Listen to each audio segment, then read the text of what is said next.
Hello everyone, आज मैं class 10th chapter 11 electricity से टॉपिक इलेक्ट्रिक पावर एक्सप्लेन करूंगी। तो चलिए स्टार्ट करते हैं। Electric power is the rate at which electrical energy is consumed by N electrical appliance.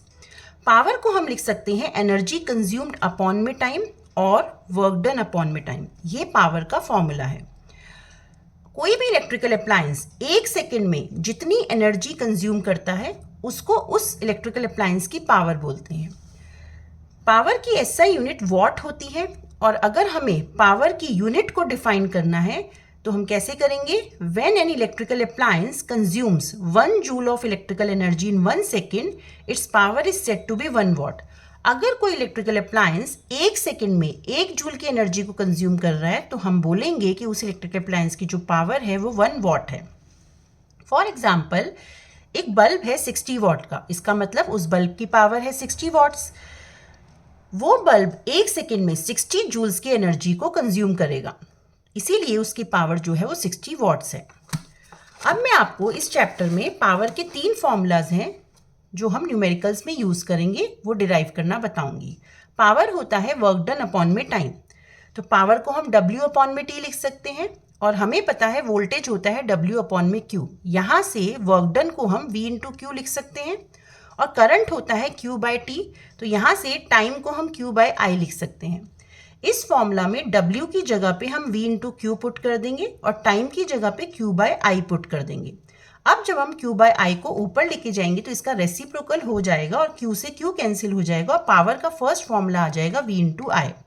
तो electric power is equal to voltage into current, ये power का first formula है। Second formula है, अगर इस V की जगह पे मैं I इंटू आर पुट कर दूं, क्योंकि हमें पता है ओम्स लॉ के according V is equal to होता है I इंटू आर, तो पावर का सेकेंड फॉर्मूला हो जाएगा I स्क्वायर इंटू आर। अगर ये फर्स्ट फॉर्मूला में P is equal to V into I, मैं I की जगह पे V बाय आर पुट कर दूं, क्योंकि हमें पता है करंट होता है V अपॉन आर के बराबर अकॉर्डिंग टू ओम्स लॉ। तो यहाँ पे पावर का थर्ड फॉर्मूला हो जाएगा V square by R, V square by R. तो यहाँ से हमने पावर के 3 फॉर्मूलाज डिराइव कर लिए। ये तीनों फॉर्मूलाज न्यूमेरिकल्स को सॉल्व करने में यूजफुल हैं। अब मैं आपको बताती हूँ कि पावर को कैलकुलेट कैसे करते हैं।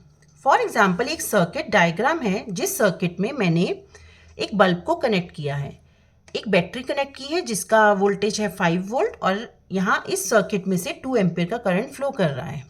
अगर मुझे इस बल्ब की पावर निकालनी है तो मैं कैसे निकालूंगी? वोल्टेज 5 वोल्ट का मतलब है इस बैटरी को 1 कूलम ऑफ चार्ज को इस पॉइंट से इस पॉइंट तक लाने में 5 जूल्स की एनर्जी स्पेंड करनी पड़ेगी। तो इसका मतलब इस पॉइंट से इस पॉइंट तक आने में ये जो बैटरी है 5 जूल्स का वर्क डन करेगी।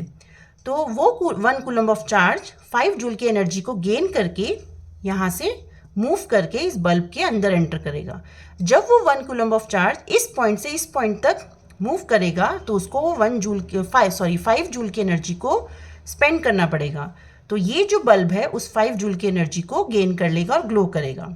अब क्योंकि इस सर्किट में 2 एम्पीयर का करंट फ्लो कर रहा है, 2 एम्पीयर का करंट मतलब 1 सेकेंड में 2 कूलम ऑफ चार्ज फ्लो कर रहा है। तो अगर 1 कूलम ऑफ चार्ज 5 जूल्स की एनर्जी को कैरी कर रहा है तो 2 कूलम ऑफ चार्ज कितनी एनर्जी को कैरी करेगा? 10 जूल की एनर्जी। तो इसका मतलब इस बल्ब में 1 सेकेंड में 2 कूलम ऑफ चार्ज एंटर कर रहा है, तो 2 कूलम ऑफ चार्ज 10 जूल की एनर्जी को स्पेंड करेगा और ये बल्ब उस 10 जूल की एनर्जी को कंज्यूम करेगा। तो इसका मतलब 1 सेकेंड में ये बल्ब कितनी एनर्जी कंज्यूम कर रहा है? 10 जूल। तो इस बल्ब की पावर क्या होगी? 10 वॉट्स। जैसे कि मैंने अभी आपको बताया था कि कोई भी इलेक्ट्रिकल अप्लायंस 1 सेकेंड में जितनी एनर्जी को कंज्यूम करेगा वो उसकी पावर होगी। तो इस क्वेश्चन में 1 सेकेंड में अगर 2 कूलम ऑफ चार्ज इस बल्ब में से पास हो रहा है तो इसका मतलब वो 2 कूलम ऑफ चार्ज 10 जूल की एनर्जी को स्पेंड कर रहा है और ये बल्ब उस 10 जूल की एनर्जी को कंज्यूम कर रहा है। तो 1 सेकेंड में ये बल्ब 10 जूल की एनर्जी को कंज्यूम कर रहा है, तो इस बल्ब की जो पावर है वो 10 वॉट हो जाएगी। या फिर अगर हम इस फॉर्मूला से निकालें जो हमने फर्स्ट फॉर्मूला डिराइव किया था, P is equal to V into I, तो वोल्टेज हमारा 5 है, करंट हमारा 2 है, तो पावर हो जाएगा 10 वॉट। तो इस तरीके से हम पावर को कैलकुलेट कर सकते हैं।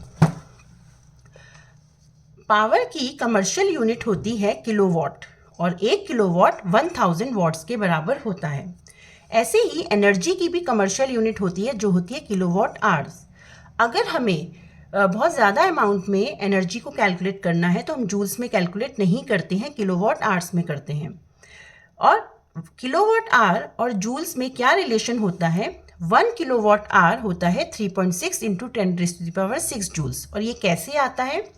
1 किलोवाट आवर में हम 1 किलो को 1000 लिख सकते हैं, और हमें पता है वॉट जो है वो पावर की यूनिट होती है, और पावर का फॉर्मूला होता है एनर्जी अपॉन में टाइम, और एनर्जी की यूनिट होती है जूल पर सेकेंड।